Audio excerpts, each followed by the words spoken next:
73 act university টিচারদেরকে fascist বানায় রাখছে, এত সুযোগ সুবিধা দিছে। আমি তো সবসময় বলি আপনি মুজিবের মুরাল রাখবেন না, মুজিবের নাম রাখবেন না, আপনি 73 অ্যাক্ট কেন রাখতেছেন? ওইটা কার সময় করা? ওইটা মুজিবের সময় করা। ওইটা কেন চেঞ্জ করতেছেন না যে ফ্যাসিস্ট সময় করে দিয়ে গেছে আমরা এখন করব না?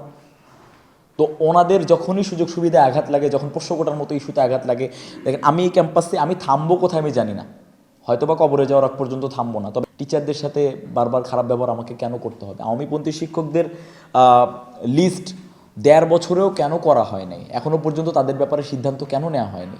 এটা ঘুরে ফিরে সেই 150 জন, কিন্তু এখানে 1000-1200 টিচার আছে, সবাই না, এখানে ঘুরে ফিরে 150। যে আমরা একটা তালিকা, প্রাথমিক একটা তালিকা তৈরি করছি। এখানে হচ্ছে 14 জুলাই 2024, 15 জুলাই 2024, 16, 17, 28, তারপরে আপনার 17 জুলাই 43 জন আছে, 31 জুলাই আছে, 5 আগস্ট, 1 থেকে 5 আগস্ট আছে। আমরা স্টুডেন্টরা যদি এটা করতে পারি, প্রশাসন 1.5 বছরেও কেন করতে পারে না? এখানে কমন একটা ব্যাপার যে ওই যে শিক্ষাগুরুর মর্যাদা, এই কথাটা বা এই লেখাটা ইউনিভার্সিটিতে এসে মিলাইতে গেলে হবে না। এটার কারণ হইতেছে আমার বিশ্ববিদ্যালয়ের ম্যাক্সিমাম শিক্ষক আমি বলবো তারা শিক্ষক পদে বেতনভুক্ত একজন কর্মচারী। কেন বলতেছি? এনারা মানে স্টুডেন্ট পলিটিক্স করে বা যেই পলিটিক্যাল লিডারদের সাথে তোষামত করে এই ইউনিভার্সিটির টিচার হয়েছে। প্রত্যেকের বুকে হাত দিয়া বলুক যে হ্যাঁ আমি আমার পূর্ণাঙ্গ মেধার ভিত্তিতে এই বিশ্ববিদ্যালয়ে নিয়োগ পাইছি। তারপরে কি ইউনিভার্সিটি ঢুকছে, ইউনিভার্সিটিতে টিচার পলিটিক্স। এই টিচার পলিটিক্স আবার এখন স্টুডেন্ট পলিটিক্স কন্ট্রোল করতেছে। যখন সুলতান আহমেদ রাহি ছাত্রদলের আহ্বায়ক যখন ভিসি স্যারকে চেয়ার শুদ্ধা পদ্মা নদীতে ফালায় দেওয়ার কথা বলছিল, তখন বিএনপির বিবৃতি কোথায় ছিল? তার মানে এরা কতটা পলিটিক্যাল বায়াসনেস চিন্তা করেন।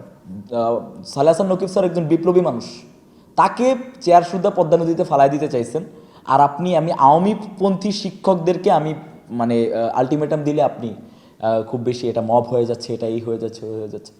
তো এটা এই বিশ্ববিদ্যালয়ের ম্যাক্সিমাম শিক্ষকরাই পলিটিক্যাল বায়াসনেস, নিজের এজেন্ডা বাস্তবায়ন ছাড়া এদের মানে অ্যাকচুয়াল টিচার যেদিন আমি পাবো, আমি তার পায়ের কাছে বসে আমি তার কাছে জ্ঞান নিব। আমি এখনও পর্যন্ত ইউনিভার্সিটিতে এসে আমি পলিটিক্যাল বায়াসনেসের বাইরে আমি কোনো শিক্ষক পাইনি। আমি আমার নিরাপত্তা নিয়ে কখনো ভয় পাই না, কারণ যে লাইফটাই আছে এটা এক্সট্রা, 5 আগস্টের পরে এটা এক্সট্রা লাইফ একটা।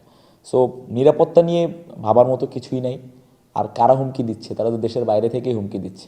আর এখন দেশের ভিতরে থেকে যদি ওই যে হাদি ভাইয়ের মতো একটা কথাই বলতে হবে যে যদি আমার উপর হামলা হয় অন্তত বিচারটা যেন হয়। কারণ আমি এটা প্রত্যেক জুলাই বিপ্লবে আমার মনে হয় যে জুলাই যারা সম্মুখ সারিতে অংশগ্রহণ করছে প্রত্যেকের একই স্টেটমেন্টই হবে আমার মতো, যে আমরা নিজেদের পরিণতি নিজেরা লিখছি, জেনে শুনে, আল্লাহর ইচ্ছায় নিজেরা জেনে শুনে আমাদের পরিণতি লিখছি। সো এখানে নিজেদের জীবন নিয়ে যে আমি খুব সুখী হব, খুব 70 বছর বাঁচব, কোনো বিপ্লবীর স্বাভাবিক মৃত্যু হয় না। আমরা ওই অস্বাভাবিক মৃত্যুর জন্য আমরা অপেক্ষা করতেছি, কোনো সমস্যা নেই।